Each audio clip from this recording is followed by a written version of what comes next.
Oh, we're ready to go. You are all recorded. Awesome. Okay, so thank you everyone for coming. I'm talking to you at a later date, so it's weird. So this is the McNair, and what is the actual title of this? I'm sorry. 4Cs Coffee Hour. 4Cs Coffee Hour with the McNair Scholars Program. So a little bit background about the McNair Scholars Program. We have been here at the university for, I want to say probably 12 years, 10 years. And at least 10 years.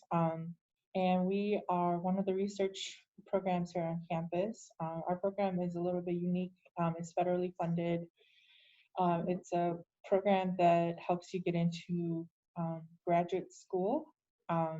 If you're interested in graduate school, interested in research. And to be eligible for our program, you have to be at least a rising sophomore or junior. And to be able to do research, you have to have at least 40 credits. But pretty much the other eligibility is 2.75 GPA requirement. You have to be a US citizen. The important piece about the eligibility is that you have to be either first generation, so meaning that neither of your parents have a 4-year degree, and low income.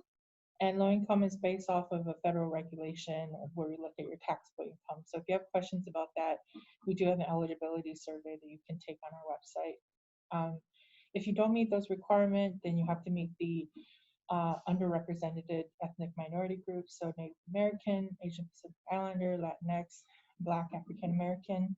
And then you can meet all three of those requirements. So those are the three big requirements they have to meet. But we're here today for students who have questions about the program and anybody who wants to stop by and ask about eligibility, anybody who wants to ask about graduate school. We did have a student ask what graduate school is, and graduate school is school that you take beyond your bachelor's degree, whether that be a master's degree or a PhD. Oftentimes students also go off to get like their doctor, like medical doctor degree or their law degree. So anything beyond your bachelor's degree that is not a bachelor's degree or going to community college. So I'm here today. I didn't even introduce myself. So my name is Lee. I'm the McNair director. I'm here today with Lindsay, who's on the other side of the room. I'm lurking behind you. Sorry. Yeah, let's rotate this. Hi, I'm the coordinator with the program.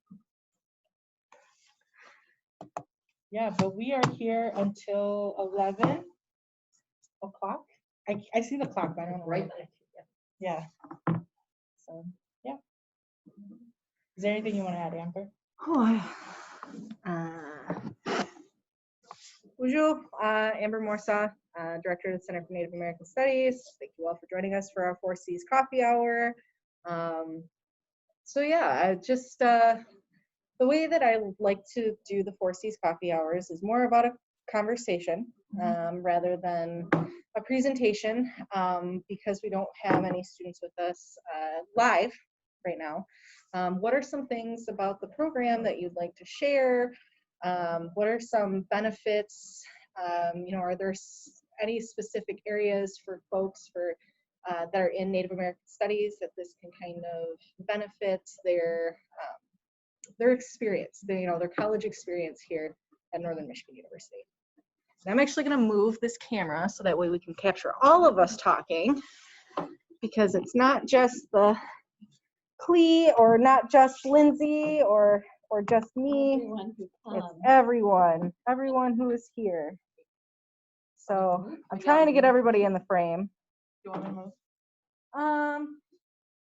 If the three of us can sit here. Okay. And so like if students come in, you're staring at them. Right, exactly. Right there.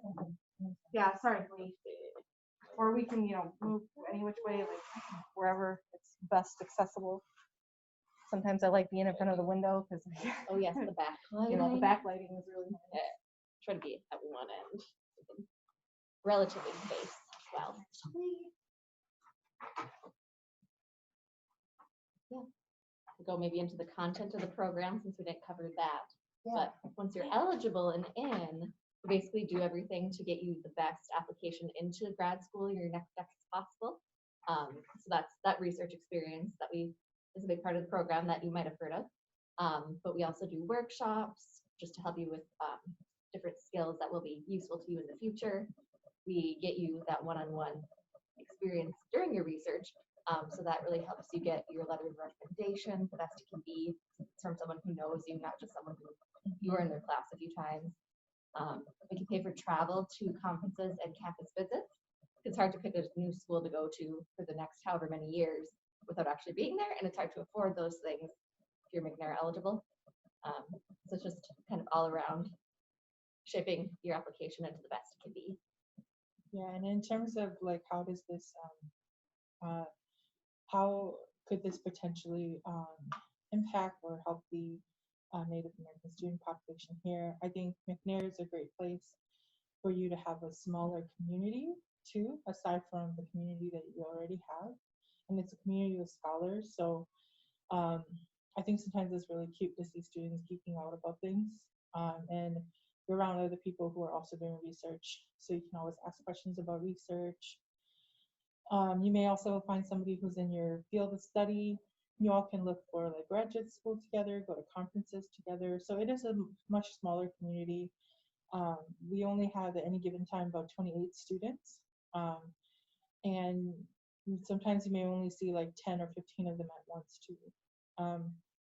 So it's a smaller community where you can build just another place for you to have a place for you to go talk to or people you can go to meet. But I think the greatest thing about the McNair program, in my opinion, because I'm not a student, I wasn't a student in the McNair program, is really all the opportunities that you're given, especially probably the travel funding that you get, because I always think a lot about how, like, when I made my decision to go to grad school, like what would have happened if I was able to visit all those schools in person, because I was only able to visit a couple of the schools in person. And you get a different feel when you actually visit the school in person. So I think that that's the one great thing that students can take away from the program. But I always have to emphasize that the program, what you get is what you really put in. We're not going to force you to do 10 college applications. Probably will force you to do like 2, at least 2 or 3 applications. But what you put in is what you get. So I'll give you an example. I have a student who just emailed me yesterday that she was talking to one of the schools, and then she met like 3 professors from the school, and then they refer her to like the University of Minnesota, and then also referred her to another school. So she's meeting up with them, and then learn about how the University of Minnesota has like full funding for their program for their students. So it's really about putting the work in and doing your research, making sure that you're reaching out to those people. So once you start your graduate application process, so it's busy time for our students right now. So hopefully that helps answer your question.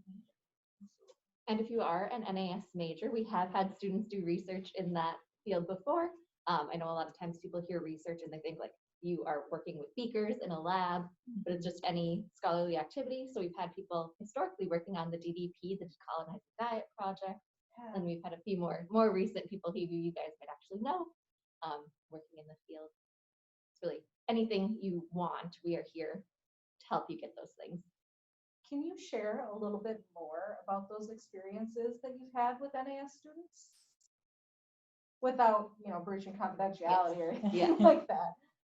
But I think it would be good to know, because I think one of the narratives that folks get in their heads, whether they're an NAS student or a student that is potentially looking at switching their major, like they don't really understand what NAS can do for folks, like where NAS can take folks, who can be an NAS major too. And so one of the narratives that we lead strongly with our center is that Native American Studies is not just for Native folks. Native American Studies is a program for folks that are looking to rely and reinstitute traditional ways of knowing, to be able to do different various to do various pieces of very important work that's happening. So like with ecological studies, criminal justice, medicinal plants. There are some very specific things in our program, like the Anishinaabe and 2+2 language and culture teaching certificate. And certainly folks can work with tribal nations when, becoming an NAS major, but what are some other ways that you have seen that our NAS students have really been able to shine through the McNair program? So I haven't been in the program long enough to. But interestingly, you've had in the past 2 years all of the NAS students, because you get assigned either me or Clee, depending on who just randomly assign you. Yeah. So good luck. And you can change too if you decide you hate me. Feel free to change Me anytime. Too. I can But be a little overbearing. yeah, historically we've had students who they've just gone on for different things. So we've had one who went on to health. So that was just kind of broadening and helping in tribal communities to achieve better health outcomes. So that was her master's degree related to the DDP, because that is a healthier diet than generally the standard American diet. And then more recently, we've had criminal justice, who they've gone on to. We have a student currently, I know, looking for lots of opportunities as well. I think, Amber, you brought up a good point. And this is the same when you go to grad school, is that it's important for you to really think about, what is your knowledge founded on? Like, what type of methodology is your knowledge founded on? And from what I've seen working with students in the NAS program, is that it's really awesome that their knowledge is founded on these Native American thoughts and ideologies. And I think that's the great thing about including that into your field of study, is that it doesn't matter what field you go into, your knowledge should still be founded on something. And having that background is super helpful. So for me in particular, I've been working with one of the students in the program, and their research is on entrepreneurship in the Anishinaabe community, looking both at practices in the past and also current practices now. They're doing in qualitative research based off of interviews. So everything from starting from the beginning of like writing the proposal for the research, getting it IRB approved. So I'm saying all these different processes, but when you go through research, these are the processes that you learn. And it will serve you in the future when you are doing future research, because then you'll actually know, like, how do you start a research like this that involves people, involves community. So the student is still in the process of interviewing community members. We have been in communication, talking about funding to help send the students downstate to Lansing, Michigan, to talk to more folks down there too. So I think that it doesn't matter what field of study you go into. I also agree that, having a double major in NAS will probably also be really awesome. I know a lot of our medicinal plant students have like talked about how their classes talks about thinking about medicinal plant, or thinking about healing from a Native American based knowledge or ideologies.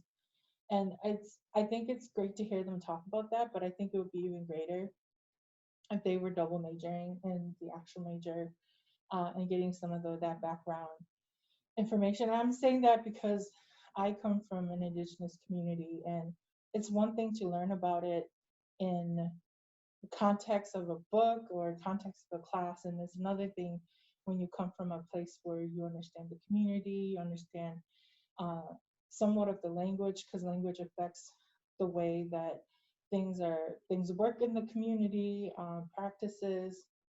And so that will be how I would answer that question. But I don't have any other examples off the top of my head, just because I'm newer to the program. But I hope that answers your question. Yeah. So this, leads me to another question. And it's really about, how, so you touched on this a little bit, working with double majors and multiple different departments within the university. Obviously, you're working with Native American Studies to be able to do the 4Cs coffee hour. How important would you say that it is for folks or for students in particular to really get involved in these processes early on in their college career? It seems like McNair is really geared towards recruiting freshmen and sophomore students, because as we know, research takes time and you have to be able to dedicate time towards that. How important is it for folks to really understand and engage at that early level? Yeah. So we actually recruit rising sophomore and juniors, but I think it is important for you to engage in research from probably as soon as you get here. And the reason why I say that, and let me backtrack, is that I think sometimes when you think about research, we think that it's like this grandiose idea, like you're gonna find the cure to cancer or something like that. But what research really is just a collection of questions that you have. And I think that for a lot of us, as soon as, I don't know when the first time that you started having questions about things, but it all really starts with like big questions that you have in your life that you continuously have and you wanted to answer for, whether it be like questions about like your personal life or questions about like specific field of study. Research really just starts with questions. It's like looking at something and then you're like, I wonder why that is the way it is, or I want to find out more about this. So I would like to encourage that all of us should live in a way where we should be curious of the world and curious of the things that we think about. And that's really how research starts, is just being curious about something or wanting to find answer, wanting to find why things are the way they are or why they shouldn't be the way they are. And that starts with, going to office hours with your professor, talking to your colleagues about it, your classmates about it. So I hope that even if you aren't doing research in your freshman or sophomore year, that you start formulating some of these questions and having wanting to have a deeper dive into things, because I think that's really where research starts. So, and I think we have a really great community of professors here where I'm sure if you're interested in something, you can go talk to them about it. And talk early, put a word in their ear early, put a bird in their ear early. I can tell you that I think of the students that I've met, and I've only been here a year, but the students that I've met who are now in McNair, what they've been interested in is something that they've been interested in for a while. So it isn't just something that's popped out of the blue.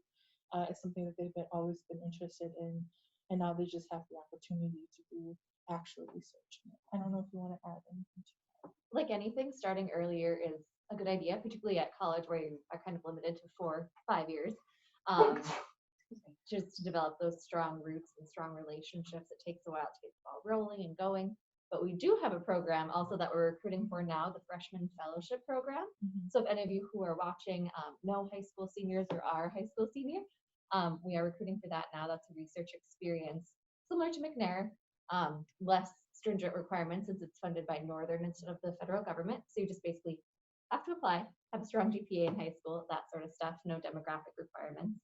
And then we get you set up with a mentor on campus and you do research your freshman year. So that's just a great way. You start that relationship your freshman year, and then who knows where you could go.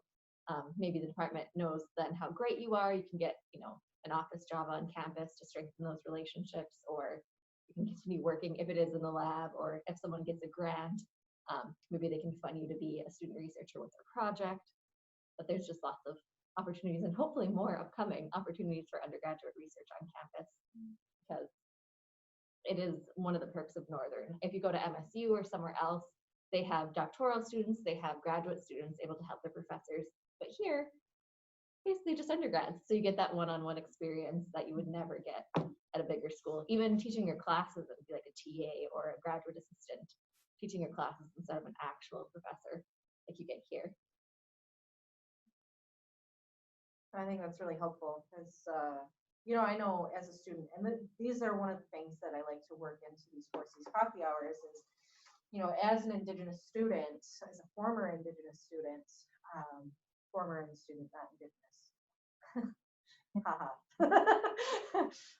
But as a former student, like, you know, some of these opportunities can be really, really intimidating for us sometimes. I know that when I was an undergrad, like McNair was something that I thought was unattainable for me. I did not feel empowered to apply to this program. I did not feel like this was someplace that I belonged. Figured it was, you know, white folks in lab coats that are trying to do, you know, this research on underrepresented students. It felt like a really unwelcoming space. And I feel that now that I have a better understanding of what McNair actually is, it makes me feel a little bit better to talk about, you know, some of the really open doors that this can present for other students. And so highly encourage, you know, folks reaching out to be able to talk to you, because you create this welcoming space here at this university. And so I want to say miigwech for that. And so I guess, you know, my 2 cents here is for students who are watching this, you know, while it can be really intimidating to talk about research at such a young age, it's still really good to have these conversations because that's what's needed in our communities. But it also presents an opportunity for students to shape the future of what research looks like. Do you all have anything to say about that? I think for me, when you said that, I think right away about my grad experience, because I think that as somebody who does come from an Indigenous community, the way that knowledge is founded or talked about is very different. And oftentimes when you do very Western research, it's hard to convince your professor that talking to someone while you're sewing in a group of like sewing circle is considered research. Because people are like, well, like, because I think the Western culture there's just so many like standardized things that you have to follow. But I think that we have to dispel this idea that research is somebody in a lab coat, or somebody learning about, I don't know, some ancient culture. I would like to argue that I don't want people to do research about my community. I want to do it. And when you see enough bad research about your community, hopefully that will like inspire a fire within you and just be like, why am I not doing this work? Like, I think sometimes I find it hard to believe that, because I don't know, maybe because of the structure of my community, that because I'm young, that I think I am not a knowledge keeper in our community. But I am in a lot of ways because I bridge 2 different culture, or 2 different communities. So I have to remind myself that even though you don't know a lot, you still know more than you think you do. So for students who are intimidated by the idea of research, know that you have something to bring to the table. You will always have something to bring to the table because of the position in which you're sitting at. So like for me, I am someone who is considered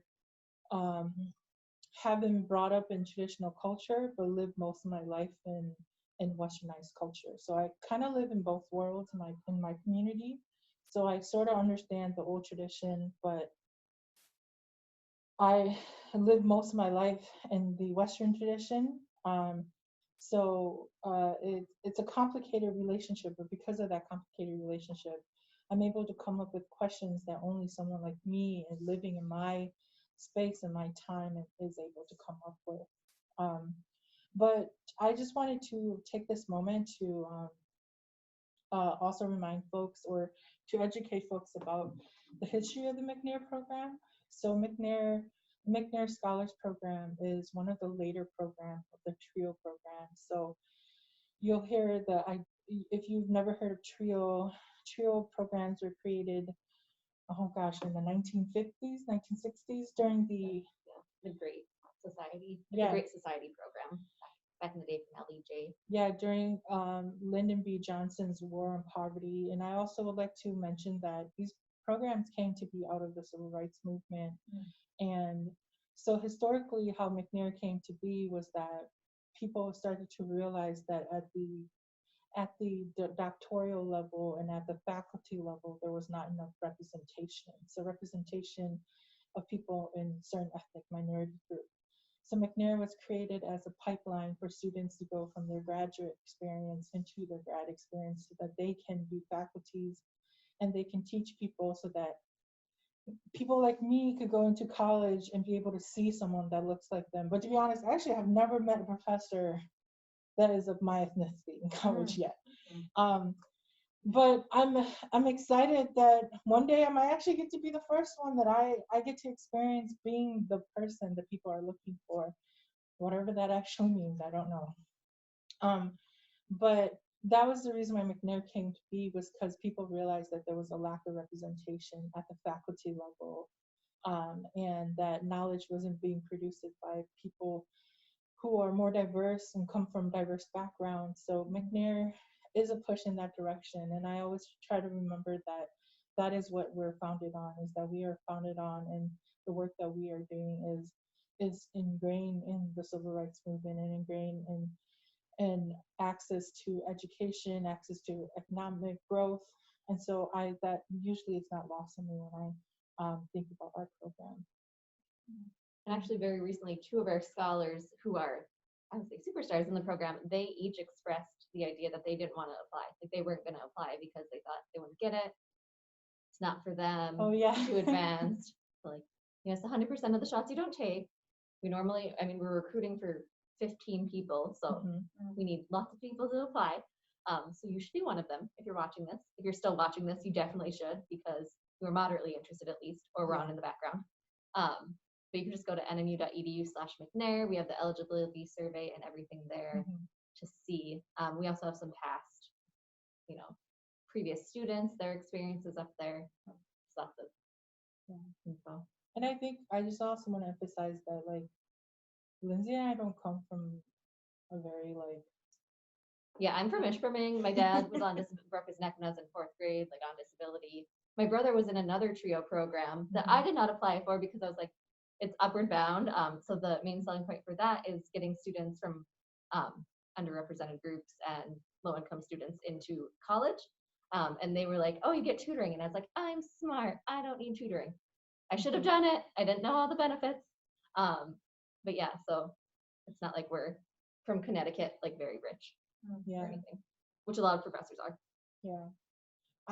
Neither of my parents has a education, like, they don't even have equivalent to like grade school education.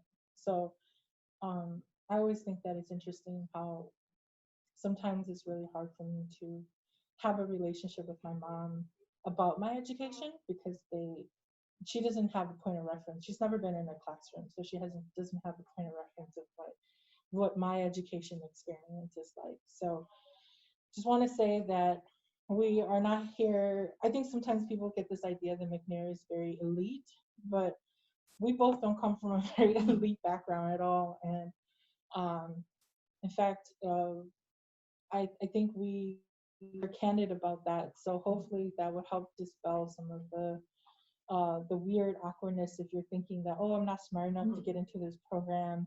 I applied for McNair and I didn't get in. And but I didn't get in for a specific reason. I didn't get in because our McNair program at my undergrad was really focused on STEM. So the science, technology, engineering, and I was an art student and I just didn't make the cut. And also because I'm classified as Asian American, I'm not considered underrepresented Asian minority group. Underrepresented ethnic minority group, because apparently everyone from Asia is considered equivalent to their white peers, which I find interesting. So.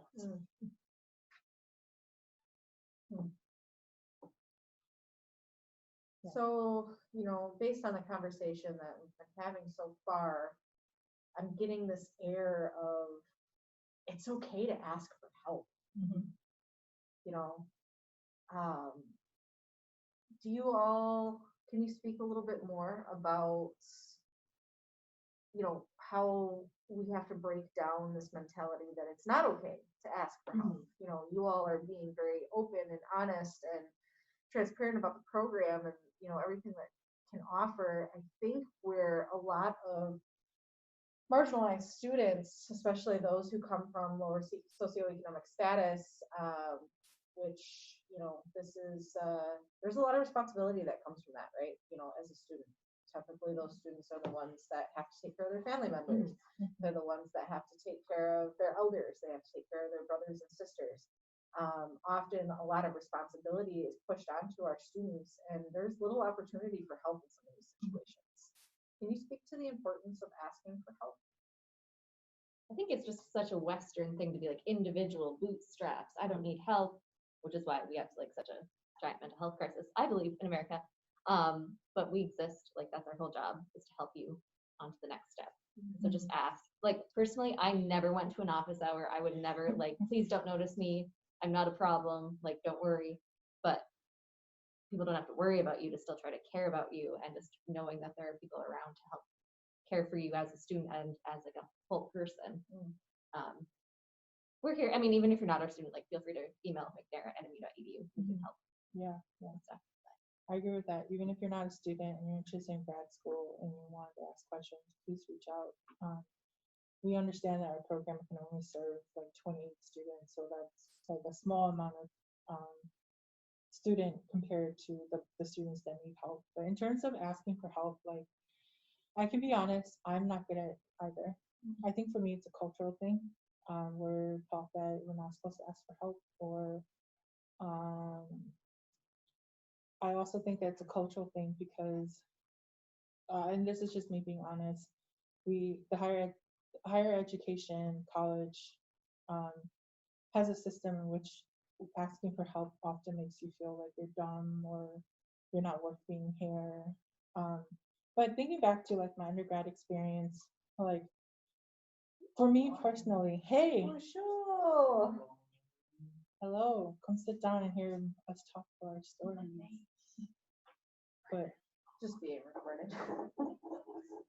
I was just saying that my undergrad experience, I remember, so for me during this time of the year is during our New Year's celebration. So New Year is a community celebration, and it's also a family celebration. So you do it in your family, and then if your brother does it in his family, you go, and if your cousin, your uncle does it in his family, then you go.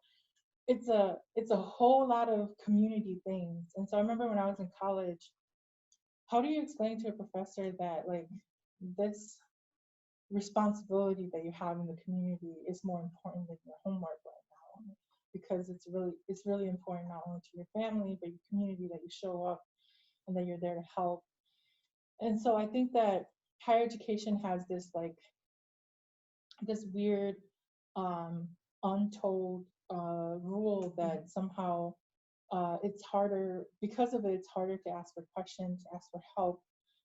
But also when you come from a position like me, like how are you going to tell your professor that, in fact, I have to go on a funeral and it lasts 10 days? Like my funeral, it can last longer than 10 days. And so how do you convince a professor that, can you help me ahead of time so that I can get my work done, so I can attend a funeral?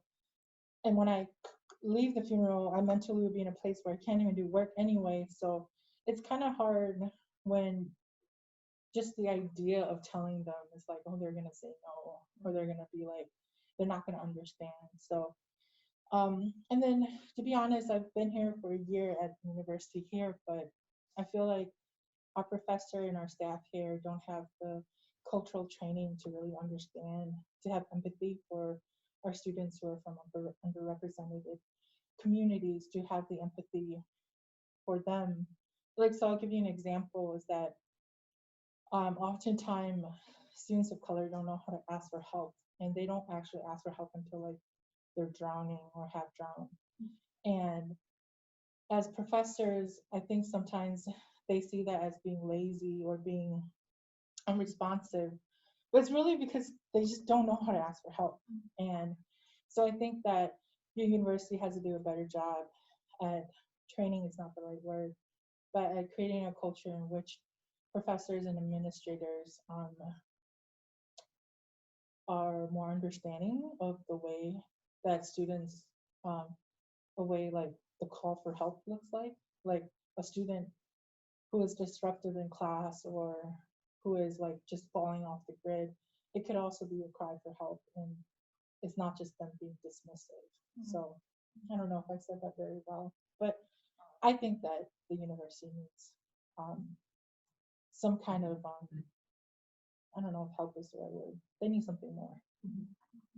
And the hidden curriculum, that's like a big Right. thing that we try to touch on. But yeah, we have like during orientation, we all go in on imposter syndrome, trying to figure out that, because is it really a symptom of you, a personal thing, or is it that the system really is not actually made for you and you are kind of an imposter in a system that is not made for you? And just lots of other things trying to get you to kind of be able to code switch into the academic setting, which feels kind of gross sometimes that you're like performing, but we just went on a retreat with some students 2 weeks ago, and a couple of them have learned what the word code switch was for the first time. And they're like, oh, I knew that all the time. I didn't know there was a word for it. And I'm like, yeah, there's totally a word for it. Oh yeah. And for those who don't know what code switching happens when, I'm always super bad at explaining this because I know how to do it. But when you're in a space where you become a different version of yourself, so whether a smarter version of yourself, a more articulate version of yourself, a whiter version of yourself, you become a different version of yourself so that you fit the mold of the space that you're in, because you need to do that in order to survive. And sometimes you leave the space feeling really crappy because you just spent an hour pretending that you were someone else. But when you come from historically or even like current underrepresented identities, sometimes you need to be like that in order to exist in the space and in order to survive in the space. And so some of the students learned that for the first time, and they didn't realize that there was an actual word for it. But I think a lot of us do that more often than we think. Oh yeah, all the time. Anytime anybody catches me on the phone, it's, hello, this is Director Morsaw. And I feel like I'm on like a pilot, not a pilot, stewardess. Oh, Thank you. yeah.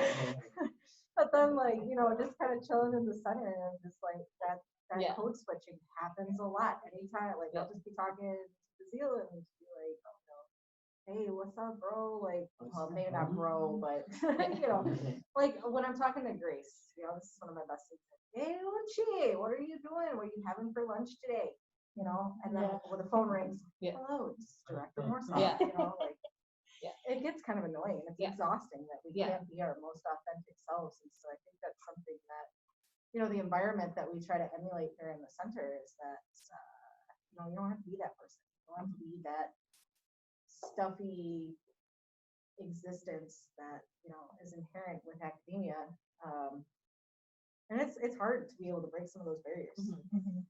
And so I'm really glad that you all are really encouraging of this space of, coming forward and being your most authentic selves. Like, that is so important. It brings an air of humanity to academia, whereas otherwise we would not have that, And this is why I say it's so important that we have these conversations, because students who go into these programs are really defining what the next generation of research is going to look like. We don't want it to consistently be, either white folks spitting information at us, from the head of the classroom about ourselves, or being brown people in white lab coats. We have to take control of that, and I feel that these are programs that are the early steps to be able to do that. Yeah. I always say you have to have a seat at a table before you can flip it. So like that's a good one. I had not heard the flipping part of it. Yeah. That's very. So we're hopefully in the process of slightly lifting it. Yeah. Maybe. And I'm like, forget the table, let's sit on the ground. Like, Don't even You don't believe in need the the table. Yeah. You don't Yeah. even believe in the table. Oh, let's get rid of the table and stand on the ground. That is a very indigenous way of looking at that. Like, just Yeah. being connected with Um, the grass, Yeah. Yeah. the ground, being able to have these meetings out in the bush, and just exist as very intelligent people, that are very connected to their surroundings around them. yeah. One of those healing lodge ceremonies or Nadewan is that's kind of the protocol. It's like when you're in the lodge and like going through the stages, it's kind of better to sit on the ground instead of in a chair, even though you're sitting there for 5 hours, Yeah. 6 hours sometimes in a lodge, you're sitting on the ground the whole time. Mhm. It's easier to connect that way. More meaningful. So that was Bazile, one of our McNair scholars, Mhm. for those that are listening. Bazile, is there anything that you want? I know you're you're in a space right now, so but is there anything that you wanted to add about McNair? Is there anything that you wanted to share about your experience? Anything, really anything. I know I'm putting you on the spot right now, so. Let's see.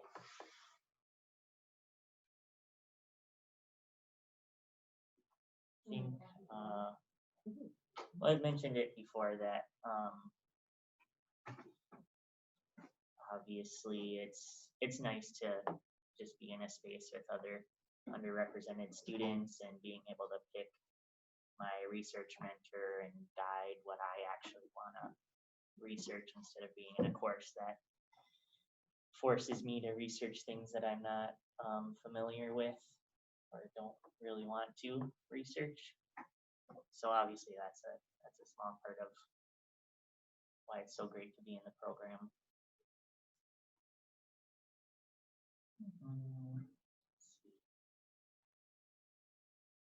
I think, yeah, other than that, it's the research part of it and defining like an indigenous research paradigm for myself, being a Native American Studies major, in defining that, it allows me to achieve my goals of like eventually giving back to the community and letting, knowing that like my research is actually having a, well, hopefully will actually have a positive effect on the communities. It's really exciting.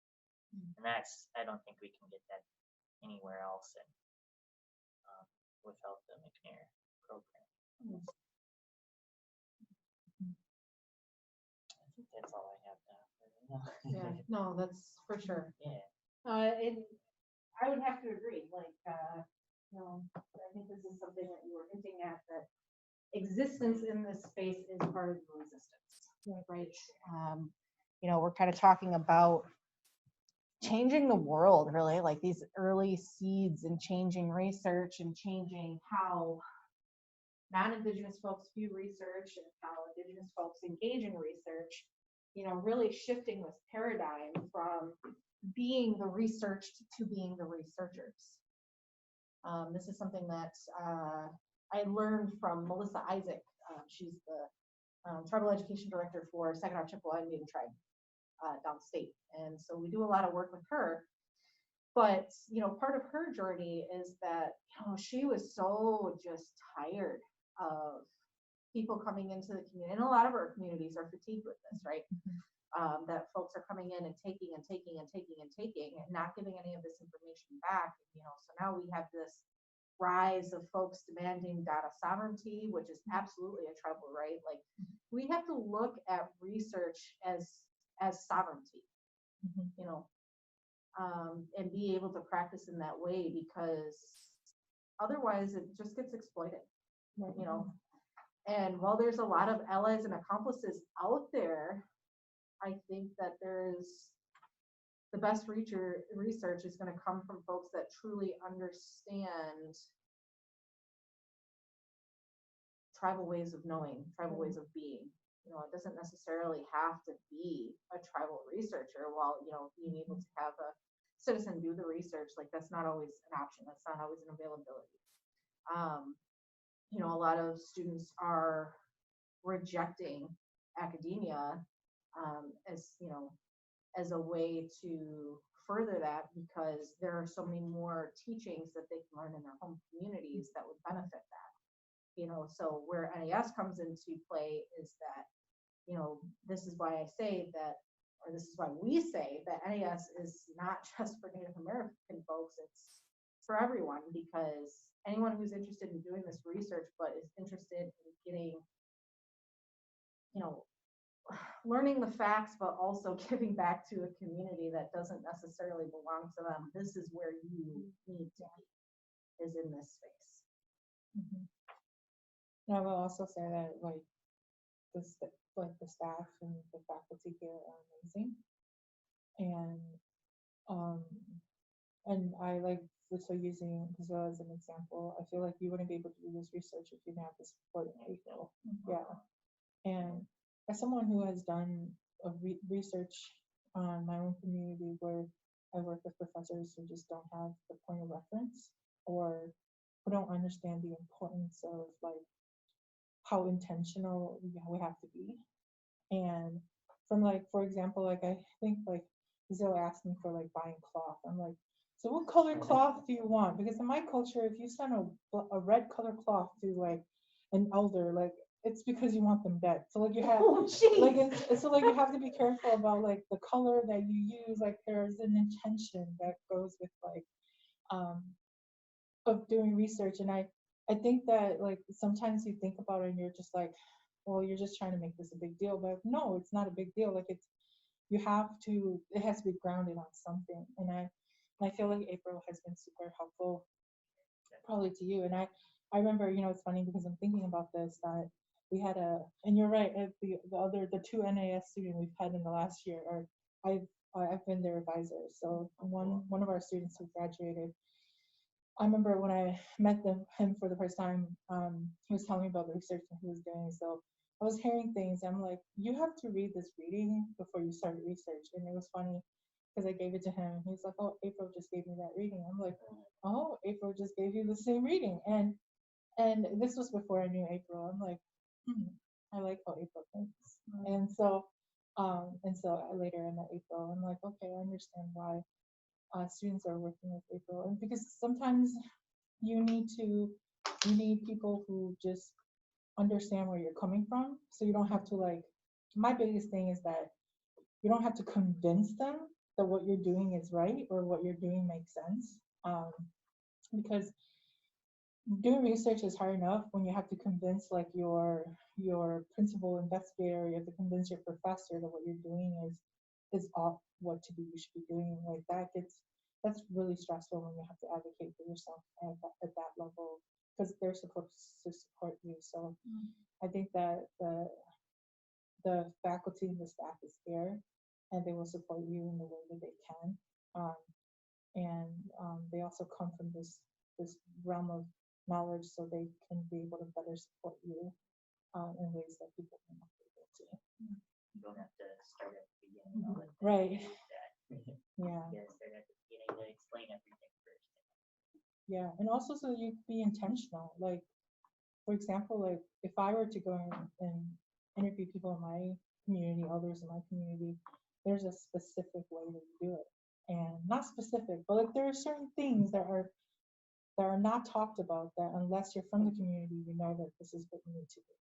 And so and I feel like we should give attention to that, and we should practice that, because oftentimes when you do research in the Western world, it can feel really cold. It's like, sign this waiver, or show up at this time and we're going to have a 1 hour conversation. I'm willing to bet you that if I talk to another in my community, it will take like 6 hours for us to get to where we need to go. And I know it sucks sometimes, but that's just how people talk. And so for a professor to be understanding and be like, okay, I understand that this is how it's going to work, and to support them, that's super awesome. What a great conversation today. Like, I learned so much about your program, and every time I'm in a room with you all, I learn something new about the program. So I'm very grateful for this conversation. We only have a few minutes left. Is there anything else you all would like to add? Bazil, if you have any final comments about McNair? Just that it's an amazing program and people gotta really step up to the plate. I was worried that I wasn't good enough to be here, but the advisors and McNair staff has really felt like I'm good enough to be in the program. So that's 3 students now in the program who are rock stars who said they don't often apply and didn't. Yeah. I hope that we can change that image, like the idea of like being super elite.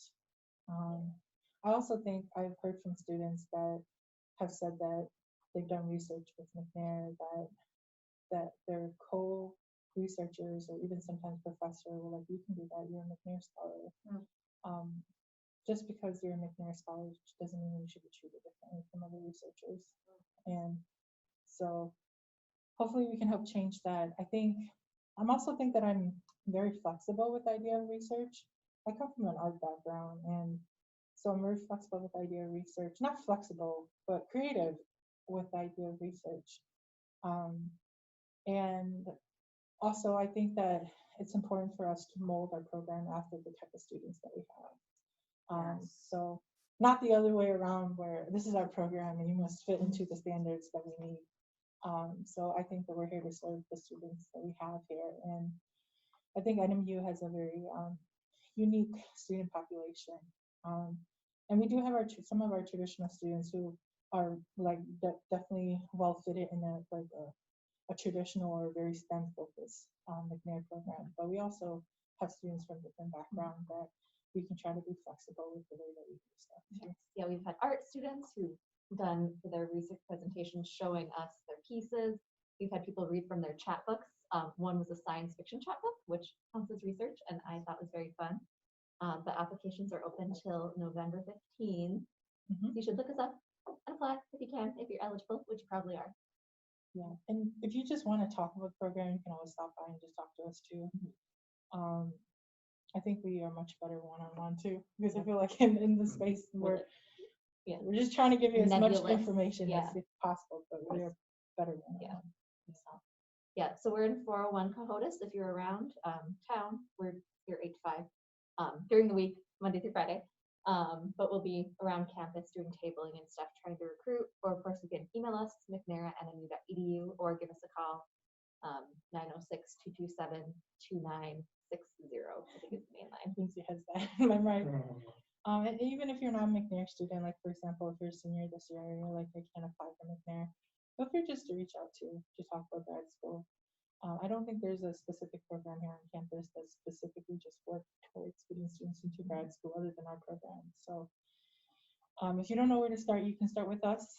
And I would say that we can't offer you the resources of McNair, but we can offer you our experience and our knowledge, which I would hope will be at least a good starting point.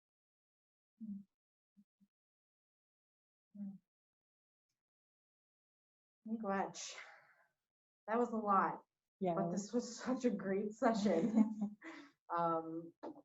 Yeah, I really can see, us showing this to future potential NES students, to kind of get them engaged in doing some of this, because as a center who operates and survives on research, we need other folks out there that are also doing this work.